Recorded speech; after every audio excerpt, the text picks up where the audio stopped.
Good morning students. जैसे कि हमारा लेसन चल रहा है ऑर्गेनाइजिंग, और ऑर्गेनाइजिंग के अंदर आज हमारा जो टॉपिक है वो delegation of authority. Students, delegation of authority को पॉपुलरली हम ओनली डेलीगेशन भी कह देते हैं। डेलीगेशन ऑफ अथॉरिटी जो है पॉपुलरली नोन एज डेलीगेशन, ठीक है ना।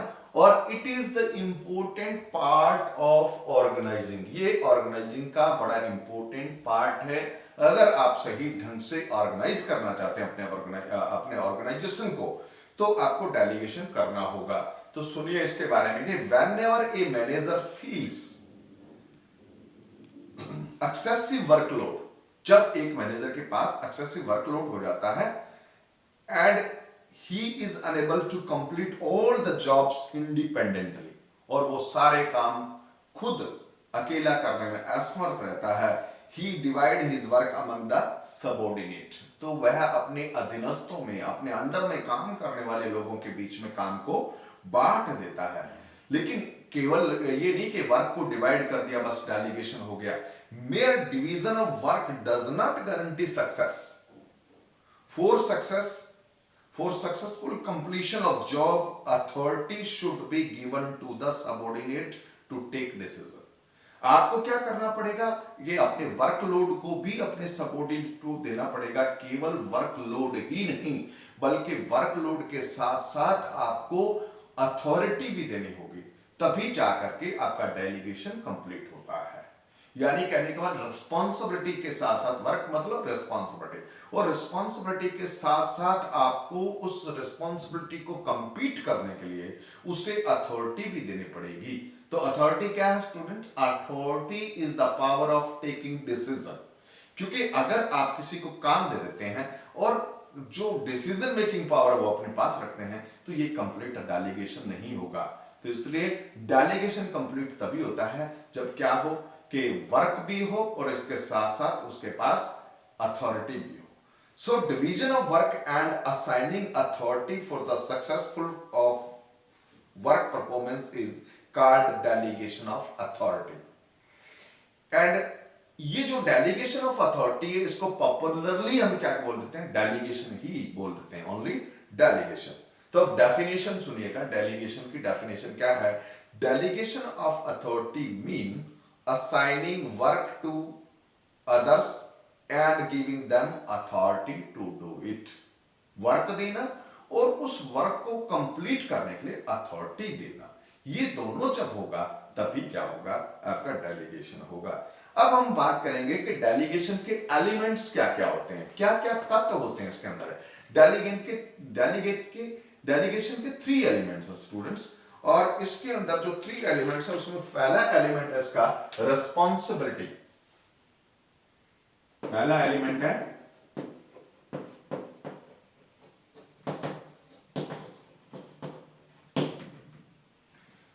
रिस्पॉन्सिबिलिटी। रिस्पॉन्सिबिलिटी मतलब टू असाइन वर्क। देखिएगा रिस्पॉन्सिबिलिटी क्या है? Responsibility is the obligation of a subordinate to properly perform the assigned duty. Responsibility का मतलब जो ड्यूटी आपको दिया गया है उसको प्रॉपरली आप पूरा करें। When a superior assign a job to his subordinate, it became the responsibility of the subordinate to complete that job. This means the word responsibility comes into play only after the job has been assigned. अगर आपने job नहीं दिया तो responsibility होगी ही नहीं, ठीक है ना। तो अब देखिए, अब हम पढ़ेंगे कि जो आपकी रिस्पॉन्सिबिलिटी होती है ये 2 टाइप्स की होती है, 2 तरह की रिस्पॉन्सिबिलिटी होती है। देखिए कौन कौन सी। नंबर 1 रिस्पॉन्सिबिलिटी 4 और नंबर 2 होता है responsibility 2। Responsibility 4 means obligation of a subordinate to complete the assigned job, के दिए गए काम को पूरा करना होता है रिस्पॉन्सिबिलिटी 4। और responsibility 2 means accountability of a subordinate for his work performance in relation to the authority given to him. यानी जो अथॉरिटी उसको दी गई है उसके संदर्भ में उसकी वर्क परफॉर्मेंस की जो अकाउंटेबिलिटी है वो अपने सुपीरियर के सामने, ठीक है, उसको हम कहते हैं responsibility 2।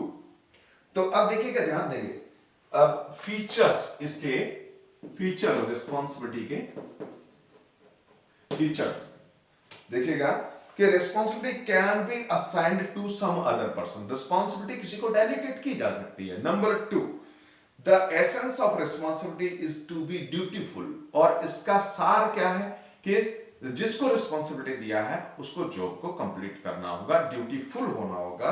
It gets originated because superior subordinate relationship. ये क्यों उत्पन्न होती है? सुपीरियर सबऑर्डिनेट यानी बॉस और जो आपका सबऑर्डिनेट है उस रिलेशन के कारण होती है।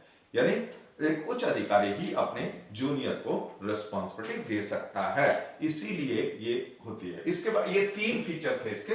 अब हम दूसरा इसका पढ़ेंगे, ये है आपकी अथॉरिटी।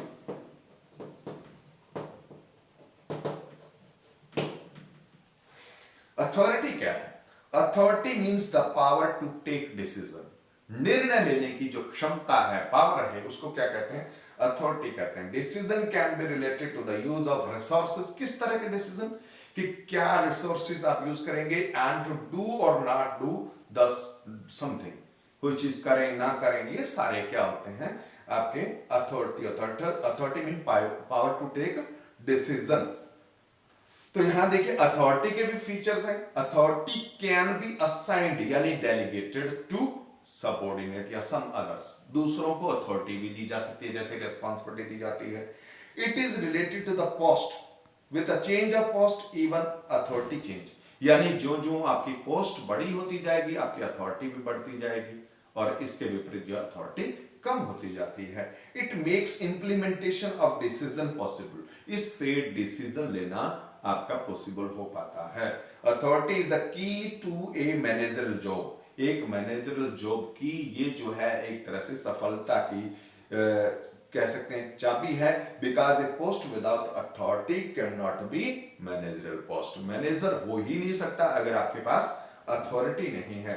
अब बात आ जाती है कि तीसरा जो पॉइंट आपका अकाउंटेबिलिटी, जिसका थर्ड एलिमेंट है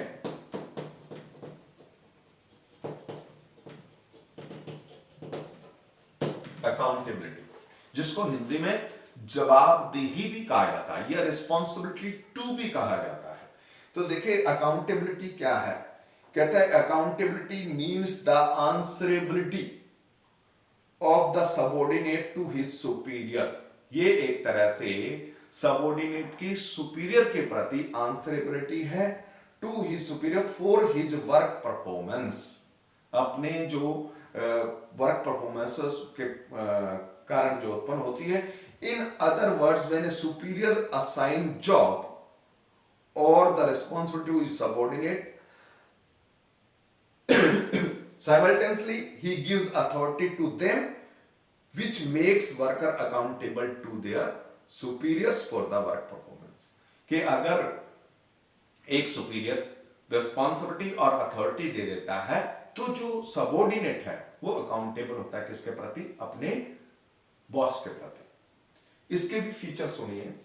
अकाउंटेबिलिटी, इसके फीचर्स हैं accountability can not be delegated to some other person. Accountability जो है दूसरों को डेलीगेट नहीं की जा सकती, जबकि रिस्पॉन्सिबिलिटी और अथॉरिटी को डेलीगेट किया जा सकता है। It is only towards the delegator. और ये अकाउंटेबिलिटी किसके प्रति होगी आपकी? जिसने आपको रिस्पॉन्सिबिलिटी और अथॉरिटी दी है उसके प्रति ही आप जो है आंसरेबल होंगे, यानी आप उसके प्रति जवाबदेह होंगे। It's base is senior subordinate relationship. Accountability तभी होती है जब आपका सामने वाला बॉस है, तब आप उसके प्रति अकाउंटेबल होते हैं। It originates because of delegation of authority. और ये तभी उत्पन्न होती है जब अथॉरिटी को डेलीगेट किया जाता है। तो स्टूडेंट्स आज के लिए हम जो है इतना ही करेंगे, और ये तीनों ये डेलीगेशन का ऑफ अथॉरिटी का मीनिंग और इसके जो 3 ये आपने पढ़े हैं एलिमेंट्स, इन तीनों को अच्छी तरह से तैयार करना है। और स्टूडेंट्स आप अभी भी वीडियोस नहीं देख रहे हैं, ये गलत बात है। रेगुलरली इनको देखें, और मैंने आपको कहा कि आज का काम आज ही करें। धन्यवाद।